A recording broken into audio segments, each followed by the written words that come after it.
ইছামতিতে নতুন ব্রিজের দাবিতে বিক্ষোভ। গোপালনগরে পথ অবরোধ করে এলাকার বাসীরা তারা দীর্ঘদিন ধরে বেহালে সেতু নিয়ে ক্ষোভ দেখাচ্ছেন। বিপজ্জনক ব্রিজ ইছামতিতে নতুন ব্রিজের দাবিতে বিক্ষোভ এলাকা বাসিন্দাদের। কতদিন ধরে বেহাল দশা হয়ে রয়েছে এই ব্রিজের এবং এলাকার বাসিন্দারাই বা কি বলছেন আপডেট নেব। কিন্তু আজ যে ছবি আমরা আপনাদের দেখাচ্ছি ইছামতিতে নতুন ব্রিজের দাবিতে এলাকার বাসিন্দারা তারা সকাল থেকেই বিক্ষোভ দেখাচ্ছেন। দেখছেন সেই ছবি, বিপদজনকভাবে অবস্থা হয়ে রয়েছে এই ব্রিজের। আর এই নিয়েই বিক্ষোভ দেখাতে শুরু করেন আজ সকাল থেকে এলাকার বাসিন্দারা।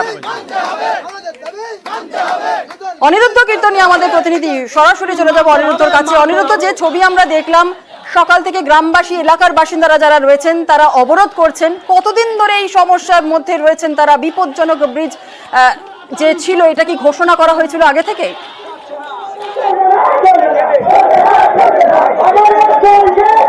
দেখো জুনেলা, তোমাকে জানিয়ে রাখি যে উত্তর 24 পরগনার গোপালনগর 2 নম্বর গ্রাম পঞ্চায়েতের শ্রীপল্লী ব্যারাকপুর এপাশে এবং ইছামতি নদীর ওপারে ধর্মপুকুরিয়া অর্থাৎ বনগাঁর ধর্মপুকুরিয়া গ্রাম পঞ্চায়েত রয়েছে এবং এই দুই পাড়ের প্রায় 7-8টি গ্রামের বাসিন্দারা এই ঝুলন্ত ব্রিজ অর্থাৎ বিভূতিভূষণ বন্দ্যোপাধ্যায়ের ঘাটের পাশের যে ঝুলন্ত ব্রিজ, এই ঝুলন্ত ব্রিজ দিয়েই তারা দীর্ঘদিন ধরে যাতায়াত করে।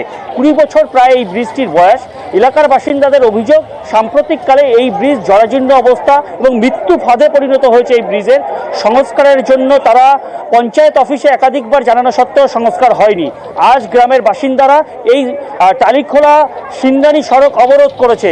দীর্ঘক্ষণ এই অবরোধ চলছে। আমি তোমাকে লাইভে এক্সক্লুসিভ আমরা নিউজ 18 পর্দায় দেখাচ্ছি যে আন্দোলনকারীরা দীর্ঘক্ষণ 1 ঘন্টা অতিক্রম করেছে এই রাজ্য সড়ক তারা অবরোধ করছে।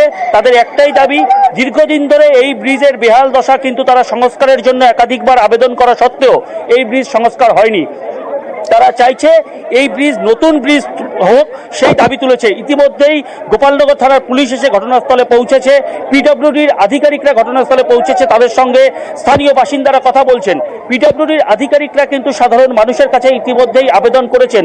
পুলিশের তরফ থেকে আবেদন করা হয়েছে যে আপনারা এই ব্রিজকে সংস্কার করতে দিন, আগামীতে আপনাদের যে দাবি আছে অর্থাৎ নতুন ব্রিজের দাবি আছে সেটা ঊর্ধ্বতন কর্তৃপক্ষকে জানানো হবে।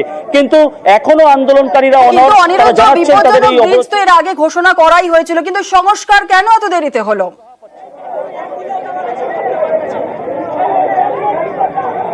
একদমই তোমাকে জানিয়ে রাখি যে এই ব্রিজের যেহেতু 20 বছরের উপরে বয়স হয়ে গিয়েছে এবং এই ব্রিজকে বিপজ্জনক বলে সেখান থেকে কোনো রকম রিক্সা, টোটো, এমনকি ব্রিজের গায়ে হেলান দিতেও নিষেধ করা হয়েছে। এখানে রীতিমতন পিডব্লিউডির তরফ থেকে বোর্ড টানানো হয়েছে। কিন্তু সাধারণ মানুষের দাবি, এই ব্রিজ না থাকলে স্কুল, কলেজ, হাসপাতালে যেতে তাদের প্রায় 8 থেকে 10 কিলোমিটার পথ ঘুরে যেতে হবে।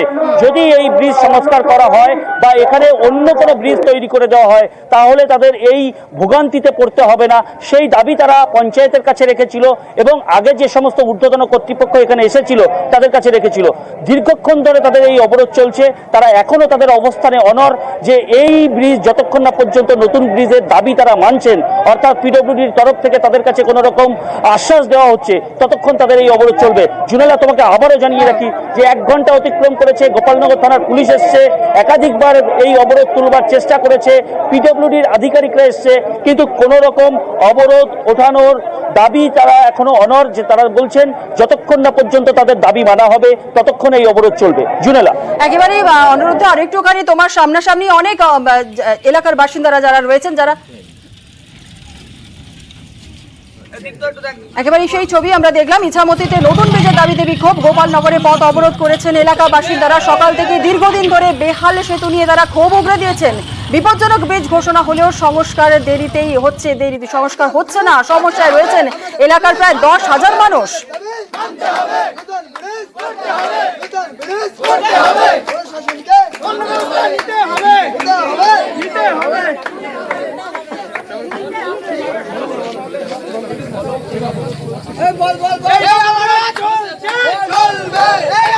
যে আপাতত ইঞ্জিনিয়ার সাহেব যে কথা বলেছেন যে আমাদের অস্থায়ীভাবে ব্রিজটা যে অন্তত খারাপ আছে সেটা ইমিডিয়েটলি সারাই করে দেবেন ওনারা।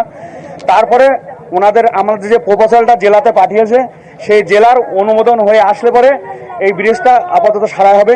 আমি প্রশাসনের কাছে অনুরোধ রেখেছি যে দুটো গোপালনগর থানা, যেহেতু বনগাঁ থানার আন্ডারে, আমরা 2 থানার আন্ডারে 2টো সিভিক পুলিশ দিয়ে যান নিয়ন্ত্রণ, যে ব্রিজের লোড ক্যাপাসিটি সত্যি আমরাও জানতে পারছি খারাপ অবস্থা, কিন্তু তার একটা সীমিত এবং চাষিদের স্বার্থে একটা সীমিত লোড নিয়ে যাতে বাজারঘাট করতে পারে বা চলাফেরা করতে পারে, সেই দায়িত্বটা আমরাও প্রশাসনের সঙ্গে কিছু যারা নেতৃত্বাধীন আছি তারা দায়িত্ব নিয়ে আমরাও তাদের সঙ্গে সহযোগিতা করব। আপনারা কি অবরোধ নতুন ব্রিজ করতে হবে।